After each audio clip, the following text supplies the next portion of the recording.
Hey guys, tonight we slip into the slipperiest job in history, Ottoman bureaucratic sleepers. Picture this. You're hunched over a teakwood desk in a vaulted top-kappa palace chamber, your quill scratching across a scroll so long it pools at your feet like a parchment waterfall. The air smells of fermented ink and drowsy clerk sweat. A fountain gurgles somewhere, its rhythm syncing with your blinking eyelids. You probably wouldn't survive this, not because of war or plague, but because transcribing tax records in Ottoman Turkish for 14 hours straight would liquefy your modern attention span. So, before you get comfortable, take a moment to like the video and subscribe, but only if you genuinely enjoy what I do here. Where's everyone listening from tonight? Drop your city and local time in the comments. Maybe you're in Toronto at 1 a.m. or Istanbul at dawn, fighting sleep just like our 16th century pen pushers. Now dim the lights, maybe turn on a fan for that soft background hum, and let's ease into tonight's journey together. The year is 1523, and you, yes, you are a newly appointed katib, a scribe in the Ottoman Empire's chancery. Your first task: copy a 300-page land grant without smudging the Sultan's loopy Tugra insignia. Historians still argue whether clerks perfected their immaculate handwriting through skill or sheer terror of the master calligrapher's bamboo ruler. But here's the fringe detail they don't teach you. The inkwells were deliberately placed to the left of right-handed scribes, forcing them to reach across their bodies. Why? To keep them awake with mild discomfort. That is, until someone discovered that rocking forward to dip the pen could double as a sneaky head nod disguise. Around you, a symphony of bureaucratic ASMR, the shush of reed pens, the plink of water droplets hitting copper fountain basins, the occasional thud of a turban hitting a desk.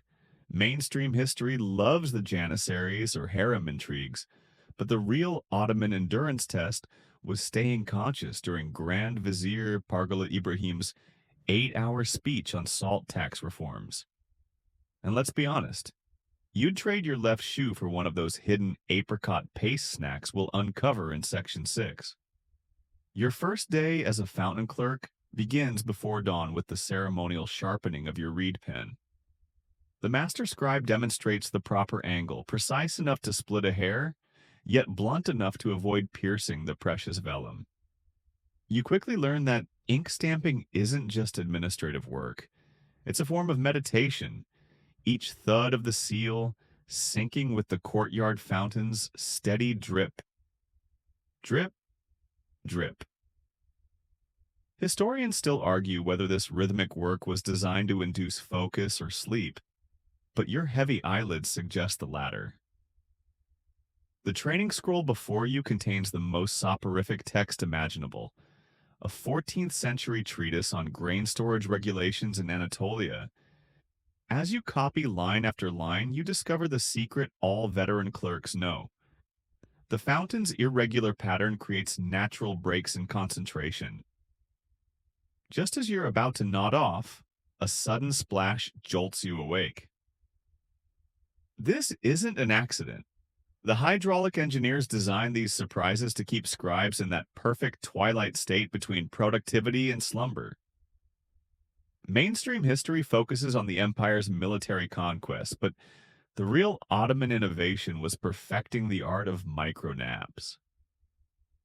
Every 47 minutes, coincidentally matching modern sleep cycle science, a soft gong signals stretching time.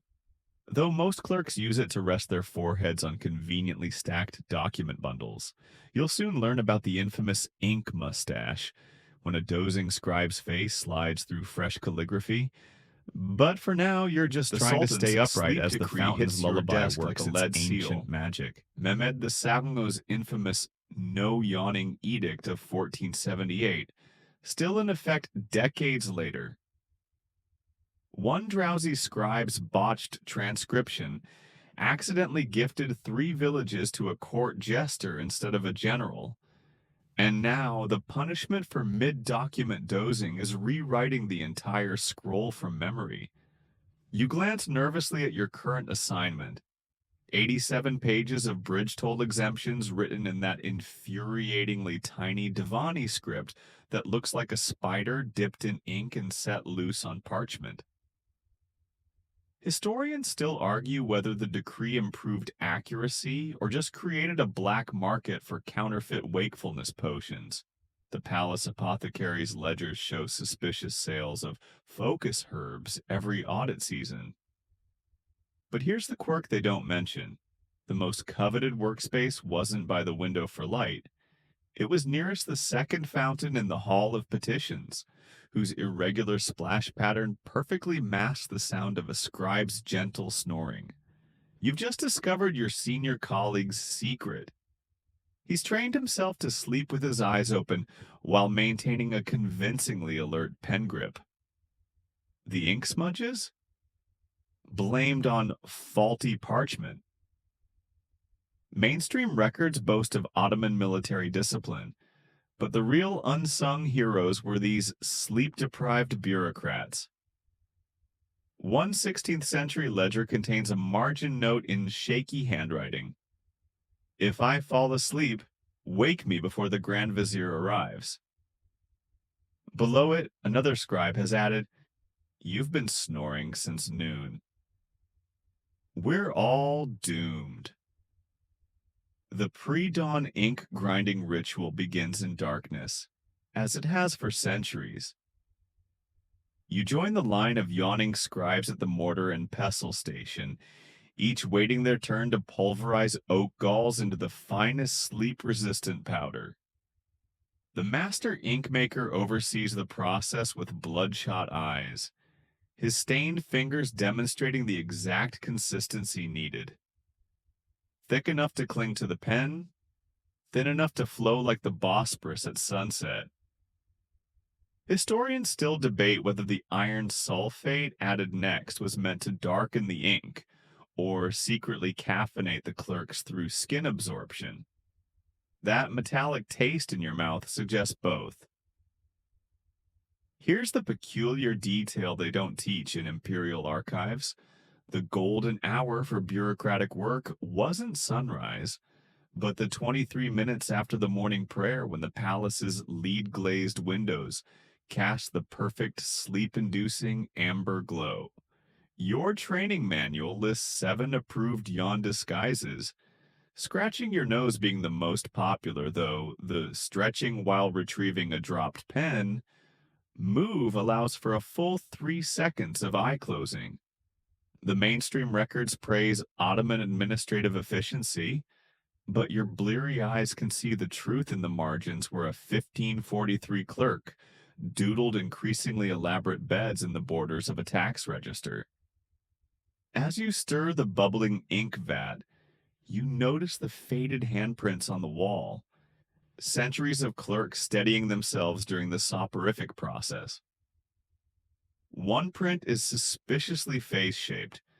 The palace cats have you under surveillance.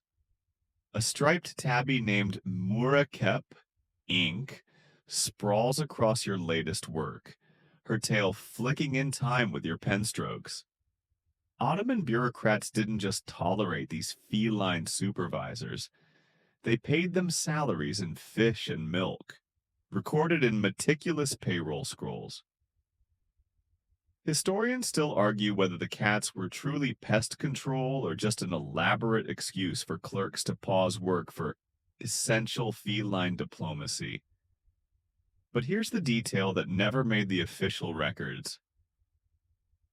The most senior cats knew to walk across desks precisely when a scribe's nodding head risked smudging fresh ink. Your candle tells its own timekeeping story. The palace issued standardized tapers marked in 1-hour increments, but clever clerks discovered the wax dripped slower near fountains. The most coveted workspace was beneath the leaky aqueduct in the West Wing, where constant droplets warped the candles just enough to stretch a 6-hour shift into 5. Mainstream history focuses on the empire's mechanical clocks, but the real timekeeping revolution happened when someone noticed that catnaps lasted exactly as long as it took a mouse to scurry from one document stack to another. As Murakup needs your latest tax assessment into a makeshift pillow, you notice something peculiar. Generations of clerks have discreetly sketched sleeping cats in the margins of land deeds. One 1537 wheat inventory contains an entire feline dream sequence, complete with twitching whiskers inked in silver.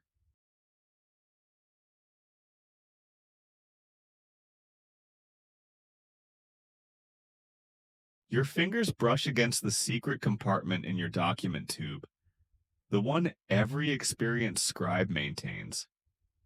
Inside, a sticky lump of apricot paste mixed with crushed hazelnuts, the original Ottoman energy bar. Historians still debate whether these clandestine snacks were tolerated, or if the periodic ink purity inspections were really just food raids in disguise. But here's the quirk no archive mentions. The truly elite bureaucrats could time their chewing to synchronize with the fountain's patterns, creating a perfect alibi of just adjusting my turban during crunching sounds. The palace officially served two meals, dawn and dusk, but anyone who's tried transcribing property disputes on an empty stomach knows about the third lunch.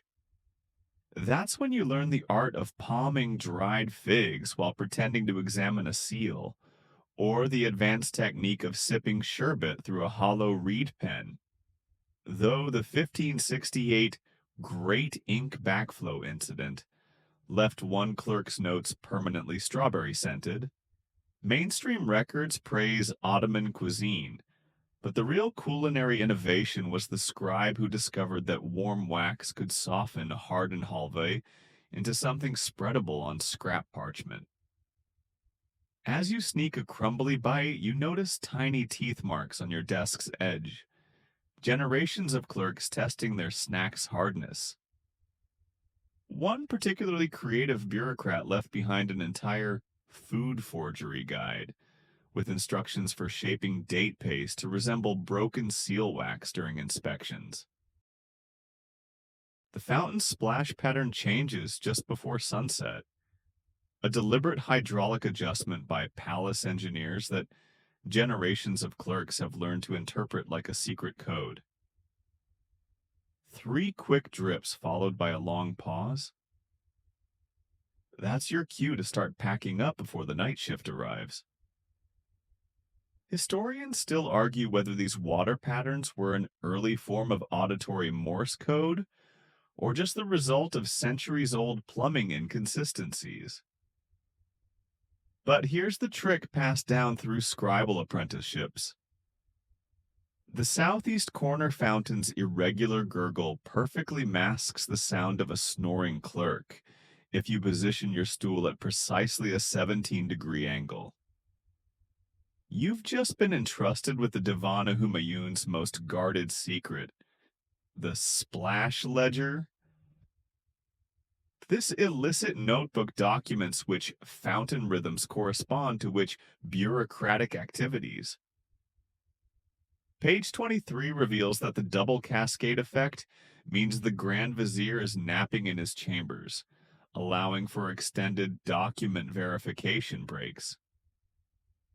Mainstream records boast of Ottoman water engineering, but the real innovation was how clerks used acoustics to game the system. The 1512 water whisperer scandal involved a scribe who trained himself to sleep upright for 20-minute intervals, timed to the central fountain's longest flow cycles. As you test different seating positions, you notice faint notches carved into the marble floor. Generations of clerks marking their ideal nap nodes. One particularly poetic bureaucrat inscribed a haiku about fountain harmonics that still rhymes when read aloud to the sound of dripping water. The Grand Vizier's infamous pillow desk arrives in your chamber, a bizarre 1573 invention combining a sloping writing surface with an integrated goose-down headrest. Historians still debate whether this was meant to boost productivity or simply acknowledge the inevitable. But here's the trade secret no one documents. The real innovation wasn't the desk itself, but the way experienced clerks learned to prop documents at precise angles to catch the breeze from the fountain, automatically flipping pages at 20-minute intervals to simulate active work. You're now part of an elite group trained in prone penmanship, the art of writing while nearly horizontal. The technique involves bracing your elbow against the desk's specially carved depression, known as the vizier's elbow groove, while letting gravity do most of the ink flow work.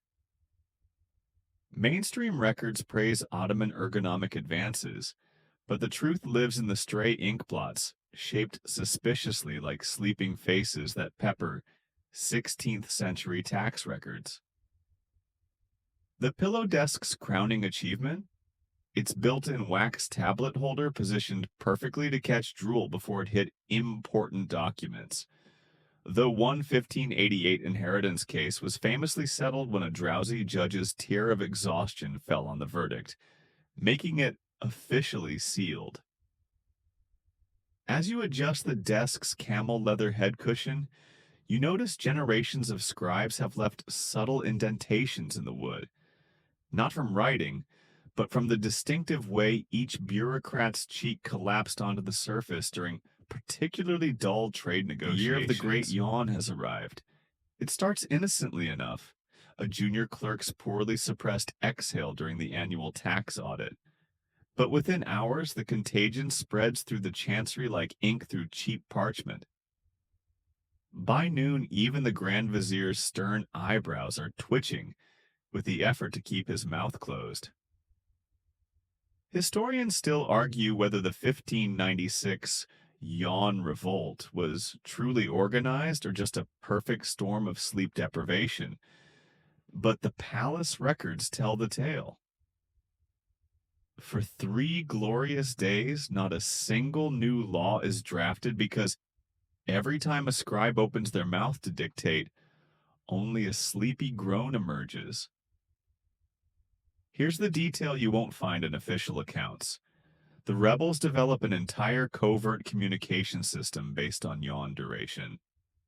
A short, sharp yawn means the inspector is coming. A long, luxurious stretch signals safe to nap. The mainstream narrative focuses on Janissary revolts, but the bureaucracy's quiet uprising is far more revolutionary, especially when someone realizes that synchronized yawning makes the fountain's splash patterns sync up too, creating the perfect white noise for collective dozing. The crisis only ends when the Sultan's astronomer points out they've been using last year's calendar, and the endless work week was actually just everyone forgetting to note the lunar holiday. As you fake a coughing fit to cover your own traitorous yawn, you spot the evidence. Centuries of scribes have left nearly invisible drool trails on the edges of audit documents, all suspiciously aligned with the week after Ramadan. Promotion day arrives, and with it, your first set of ceremonial wide sleeves, the official uniform upgrade for senior clerks. At 3 handspans across, these billowing silk arm tunnels aren't just a status symbol. They're the Ottoman bureaucracy's greatest sleep aid. Historians still debate whether the design was intentional, but every experienced scribe knows the truth. Those sleeves exist to camouflage the desperate elbow-propping technique that keeps your head upright during afternoon tax calculations. You're now initiated into the ink-stained brotherhood, the elite circle who've mastered the art of disguising drool marks as intentional calligraphic flourishes. Mainstream records glorify Ottoman textile arts, but the real innovation was in the stitching. Those decorative geometric patterns, perfect for hiding the creases from where you've folded the fabric into makeshift pillows. That stiff silver thread embroidery along the cuffs, ideal for propping up a nodding chin. As you test your new sleeves' capabilities during a particularly dull grain inventory, you discover generations of bureaucratic wisdom encoded in the garment's very seams. The left cuff always wears faster than the right, not from writing, but from centuries of clerks using it to muffle yawns. And if you run your fingers along the inner lining, you can feel the faint impressions of teeth marks where predecessors gnawed discreetly to stay awake.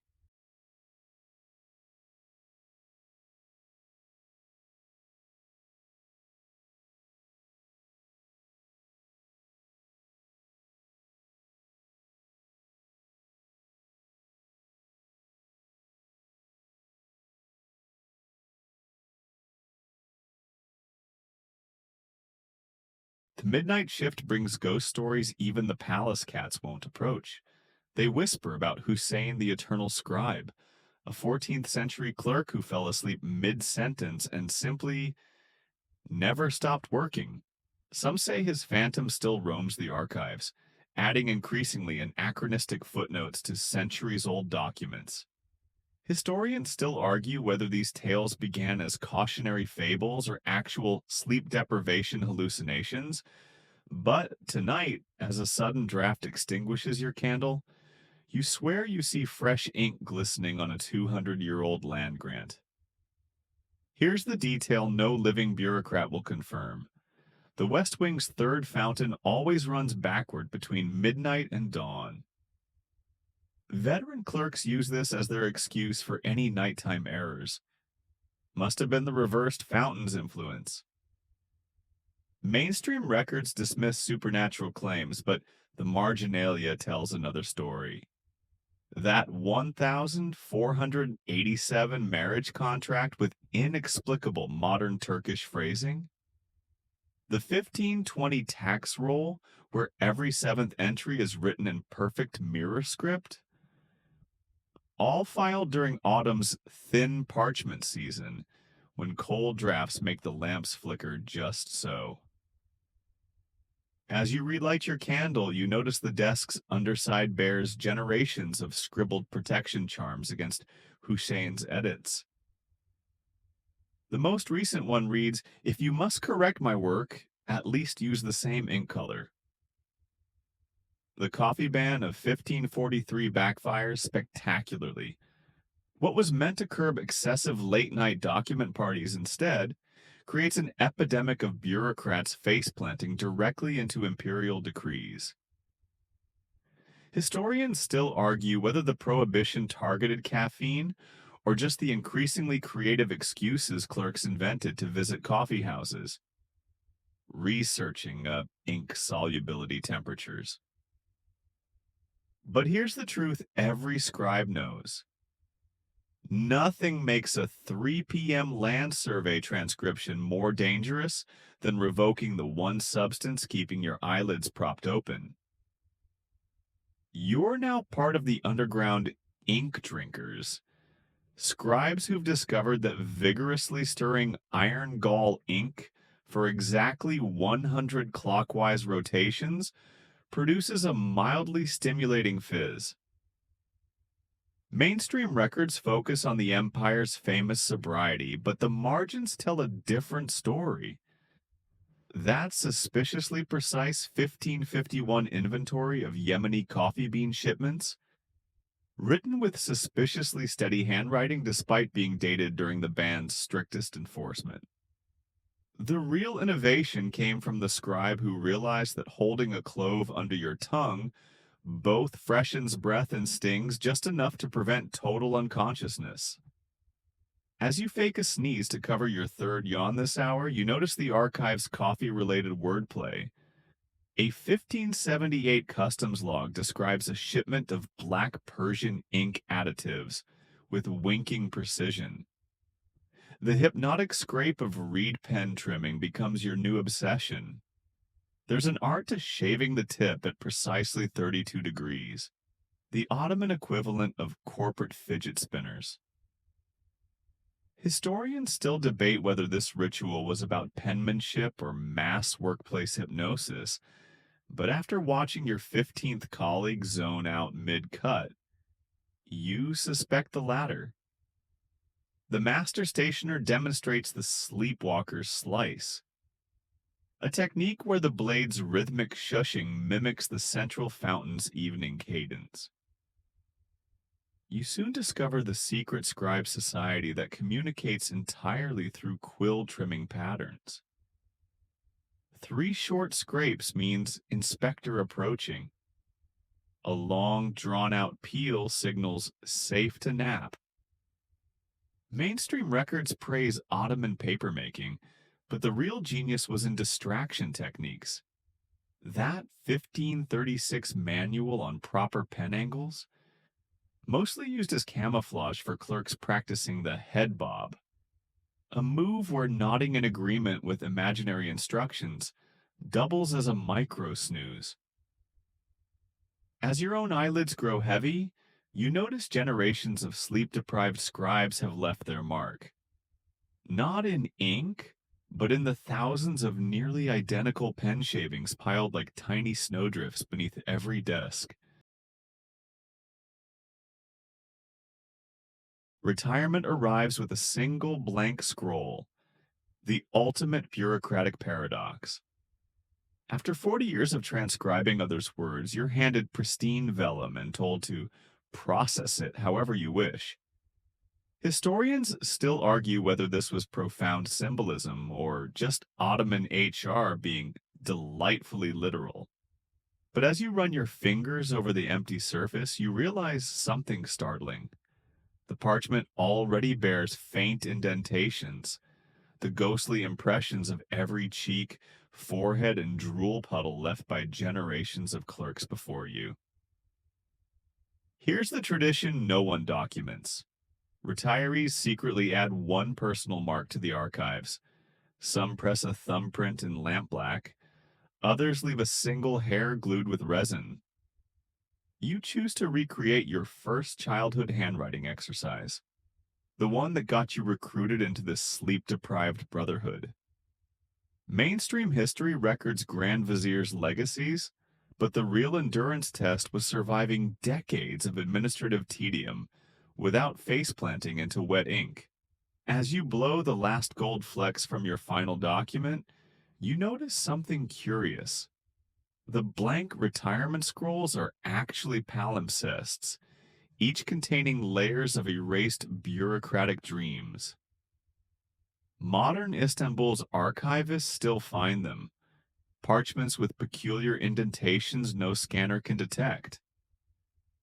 Some show the perfect oval of a cheek pressed too long against inheritance disputes. Others bear the telltale crinkle pattern of documents folded into makeshift pillows during particularly dull court sessions. Historians still argue whether these are accidents or intentional time capsules from clerks screaming across centuries. We were here and we were exhausted. Here's what the fountain's rhythm taught you. Sleep isn't the enemy of work. It's its silent partner. Those 16th century scribes weren't failing at staying awake. They were pioneers of the polyphasic nap. Mainstream history remembers sultans and conquest, but the real Ottoman legacy lives in these drowsy marginalia, the inky fingerprints of humanity where official records show only perfection. As the last candle gutters, you finally understand why the fountains were never repaired. Their irregular splash patterns weren't flaws. They were reminders that even empires run on stolen moments of rest. And so we let the fountain's rhythm slow, the ink dry, the parchment settle. Those Ottoman clerks have long since put down their pens, but their quiet rebellion against wakefulness lives on in every yawn you stifle during meetings, every document you've ever used as an accidental pillow. There's comfort in knowing that across 6 centuries, the struggle to stay awake binds us together. That when you drift off tonight, you join generations of bureaucrats who turned survival into an art form. The palace is silent now. The cats have claimed their favorite desks. The water whispers its ancient lullaby. Let your breathing sink with those distant splashes as the last candle flickers and fades.